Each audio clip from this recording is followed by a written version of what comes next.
Welcome back to the channel. Today I'm going to be going through my 2023 drift season.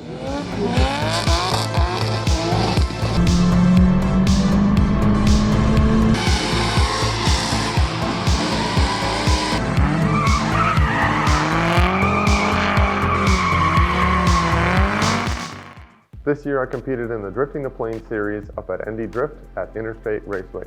The car held up pretty well throughout the season with only a few minor issues that were addressed in between events. The one pretty major incident that kind of happened this year was at Drifting the Plains 2. Luckily it happened after the competition, but I ended up smacking into the wall in the driver's side front, which bent up my control arms pretty bad.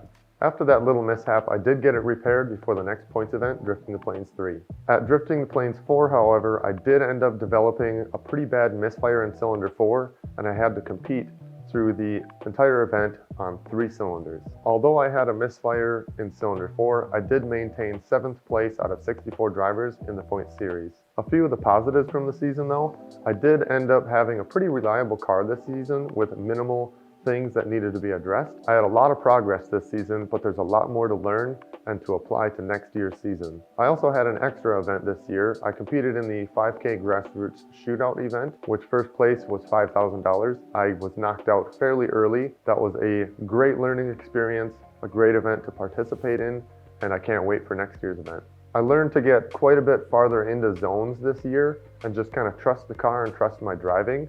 I ended up getting pretty friendly with the wall many times throughout the season and left a few scuffs and scratches on my rear bumper. If you had to count, how many times have you tapped the wall, whether it be the back of the car, side of the car, or front of the car? Let me know in the comments down below. This year, ND Drift also hosted a limited competition on the Sundays of the Drifting the Plains events. I was able to participate in that as well, which gave me quite a bit more seat time in competition. The limited comp series did not go quite as well as I had planned, but that's okay. Like I said, it was a lot more seat time in competition. This year I mainly ran a 205/50/15. Next year I would like to experiment with a 225/50/16. There's a little bit more tire brand options in a larger tire. There's quite a few upgrades that I'm looking forward to for the 2024 season, one being a bigger radiator. I did run into a few cooling issues this year as well when you run some of those bigger layouts. I'm also looking into a little bit more performance upgrades, one being the switch over to E85, which can actually boost your horsepower levels by quite a bit. If I decide to up the horsepower, I will have to upgrade my clutch. Currently I'm running a stock clutch, which is okay for the power level I'm at, but something more aggressive is going to be needed with more power. Also, with a power upgrade, I may need to look into bracing the rear diff a little bit. The rear diff housing is aluminum, and they tend to crack or break when you start to put too much torque and power into them. I did have a few other minor mishaps throughout the season. I had a cracked wheel, I got more downpipe problems, which is unfortunate. I thought I had the downpipe situated to where I wouldn't be having a bunch of cracking, but with the stainless, how I'm welding it now, is just not able to hold up to the abuse that drifting has to offer. With the performance mods that I'm trying to plan for next year, would you guys be interested in seeing me go to the dyno? Let me know in the comments down below. That's about all for the 2023 drift recap. I threw together a little bit of a drift montage to check out some of my favorite drift battles.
So I'll give you guys a quick walk around of the car just to kind of see the status of the car at the end of the 2023 season. See a little bit of the damage around the car.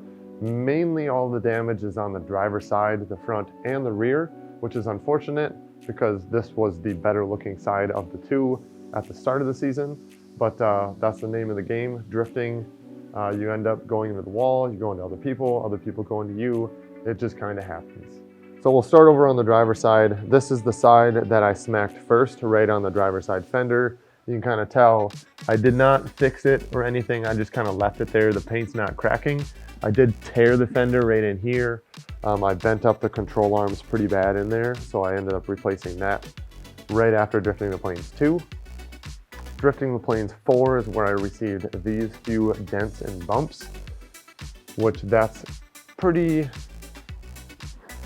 not super great either. I kind of forgot about that. I remember hitting this at Driftoberfest. But yeah, this is one smack, and then this was a second smack over here. So I actually tapped the side of two different vehicles. One was a Corvette, and the other one was an S13, I believe. Then if you come over on the passenger side, Drifting the Plains 4, I had someone get their tire pretty heavy into the passenger door as well. It's not dented real bad, but the paint is gone. But then the paint being gone, it filled back in with some rubber, which sealed it, so hopefully it won't actually rust. I tried to scrub this off, but it didn't want to come off. So yeah, that's about the extent of the damage on the car as of right now without like digging into it farther. There might be a few other things that I maybe don't even know about or see. Something else that happened at the 5K event, I actually blew out a seal in the driver rear brake caliper, and it's actually blown out right now, which is weird. I haven't really driven the car at all, but just from sitting, I went to press the brake and I lost all brake pressure, and there's brake fluid all over that tire, all over on the concrete, which is unfortunate. But at the same time, it's not that big of a deal. They're pretty cheap calipers and it's under warranty. So I'll just take it off, replace it, and it won't really cost me anything except for my time. There's not a whole lot else to go over on the car. There is some downpipe cracking up towards the top and down on the flex pipe down in there somewhere. So I'll have to end up fixing that and doing a little bit of repair work before the next season as well. Or I might end up rebuilding the downpipe completely. I've already done that 2 times. Maybe we'll go into a 3rd time, but I don't know if I'll do it stainless again if I rebuild it. Maybe I'll just go with a mild steel, and hopefully it'll hold up to some of the heat and expansion better than the stainless did.